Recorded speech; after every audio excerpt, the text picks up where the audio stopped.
नहमदुहु व नुसल्ली अला रसूलिहिल करीम अम्मा बाद फ़ाऊज़ु बिल्लाहि मिनश्शैतानिर रजीम बिस्मिल्लाहिर रहमानिर रहीम। मेरे तमाम देखने वालों को मेरी तरफ़ से अस्सलामु अलैकुम व रहमतुल्लाहि व बरकातुहू।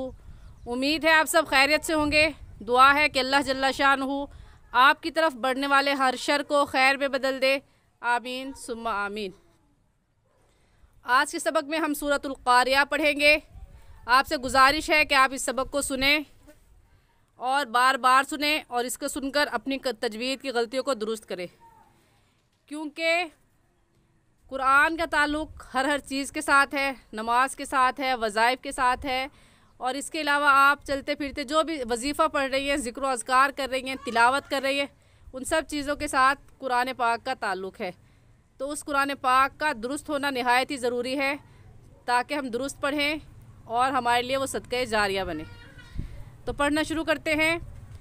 अऊज़ु बिल्लाहि मिनश्शैतानिर रजीम। सूरतुल क़ारिअति मक्किय्यतुम बिस्मिल्लाहिर रहमानिर रहीम। अल क़ारिअतु मल क़ारिअह। सही तजवीज़ के साथ कुरान पाक पढ़ने के लिए पहली बात ज़रूरी ये है कि आप आहिस्ता आहिस्ता पढ़ें, और दूसरी बात ये ज़रूरी है कि आप मखारिज का ख़याल रख कर पढ़ें। मखारिज के बारे में मुकम्मल तफसीर मैं नूरानी कायदे की पहली तख्ती में बता चुकी हूँ कि कौन से लफ्ज़ का कौन सा मखरज है और ये कहाँ से अदा होता है। और मुख्तसरन बता देती हूँ कि क़ाफ मोटे हरूफ में से है, तो इसको मोटा करके पढ़ेंगे, और मोटा करने का तरीका आपके दोनों होंठ गोल हो जाए। और आइन की जगह हमज़ा नहीं पढ़ेंगे, बल्कि ये आइन है और आइन हलक के दरमियान से निकाल कर पढ़ा जाता है। तो इसे अल क़ारिअतु नहीं कहेंगे, बल्कि आइन निकाल कर पढ़ेंगे। अल क़ारिअतु रियातु। और गोल ता पर जब हम वक़्फ़ पढ़ते हैं तो वक़फ़ की सूरत में वो हा बन जाती है, तो हम पढ़ेंगे अल क़ारिअतु मल क़ारिअह। तो हम मिलाकर भी पढ़ सकते हैं, अल क़ारिअतु मल क़ारिअह भी पढ़ सकते हैं, और अल क़ारिअह मल क़ारिअह भी पढ़ सकते हैं। क्योंकि लाम अलिफ ला की जो अलामत लिखी हुई है, इसका मतलब ये है कि आपको इख्तियार है, चाहे आप मिलाकर पढ़ें या यहाँ पर वक़्फ़ पढ़ लें, तो आप दोनों तरह से पढ़ सकते हैं। अल क़ारिअतु मल क़ारिअह भी पढ़ सकते हैं और वक़्फ़ भी कर सकते हैं। अल क़ारिअह मल क़ारिअह दोनों तरह पढ़ना दुरुस्त है। तो पढ़ना शुरू करते हैं। अल क़ारिअतु मल क़ारिअह वमा अदराक मल क़ारिअह। वमा अदराक में मद्दे मुनफसिल है, और हमें ऐसे पता चला कि हुरूफ मद्दा के बाद हमज़ा अगले कलमे में है, क्योंकि वमा एक लफ्ज़ है और अदराका दूसरा लफ्ज़ है।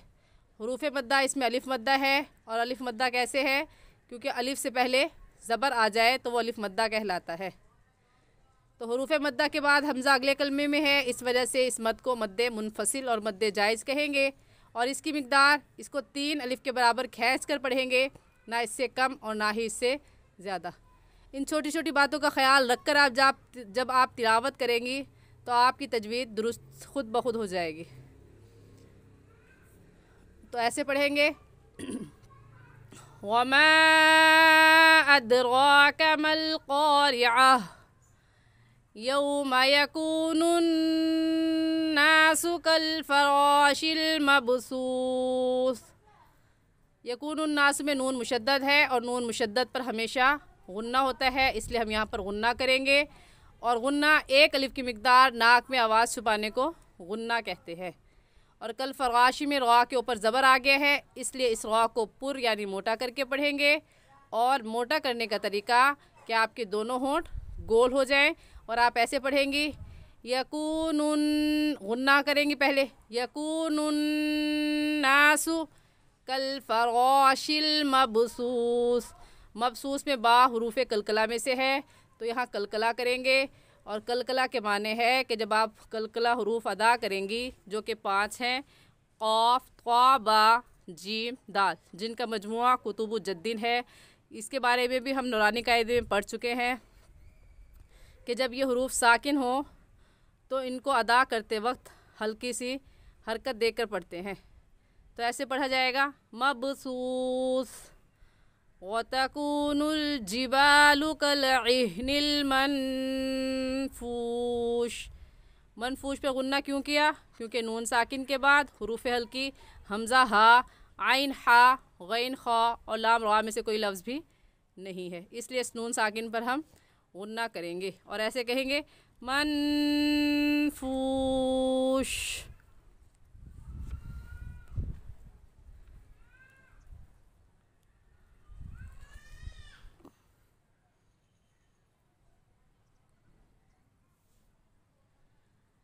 फ़अम्मा मन सक़ुलत मवाज़ीनुह। यहाँ पर ज़ा है तो हम ज़ा की जगह ज़ाल नहीं पढ़ेंगे बल्कि ज़ा पढ़ेंगे और ज़ा सख्ती से पढ़े जाने वाले हरूफ में से है। और सख्ती से कैसे पढ़ेंगे कि दोनों दांतों को मिलाएं, ऊपर और नीचे वाले दोनों दांतों को मिलाकर ज़बान की नोक लगाने से ज़ा निकलता है, तो इसे हम कहेंगे मवाज़ीनुह फ़हुवा फ़ी ईशतिर राज़िया। ईशतिर में तनवीन के बाद हरूफ यरमलून में से रा आ गया है, इसलिए इस तनवीन पर हम गुन्ना नहीं करेंगे और ऐसे कहेंगे ईशतिर राज़िया। व अम्मा मन खफ़्फ़त मवाज़ीनुह। मन पर भी गुन्ना नहीं करेंगे क्योंकि नून साकिन के बाद हरूफ हल्की में से खा आ गया है, इसलिए इस मन पर गुन्ना नहीं करेंगे। और हरूफ हल्की कितने हैं? 6। हमज़ा हा, आइन हा, गैन खा और फ़उम्मुहु हाविया वमा अदराक मा हिया नारुन हामिया। फ़उम्मुहु में मीम मुशद्दद है और मीम मुशद्दद पर हमेशा गुन्ना होता है, तो यहाँ भी गुन्ना करेंगे।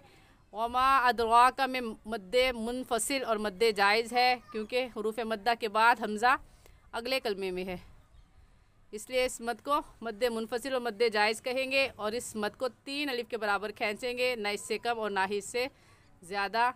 नारून में भी तनवीन के बाद हरूफ हल्की में से हा आ गया है, इसलिए इस तनवीन पर हम गुन्ना नहीं करेंगे और ऐसे पढ़ेंगे नारुन हामिया।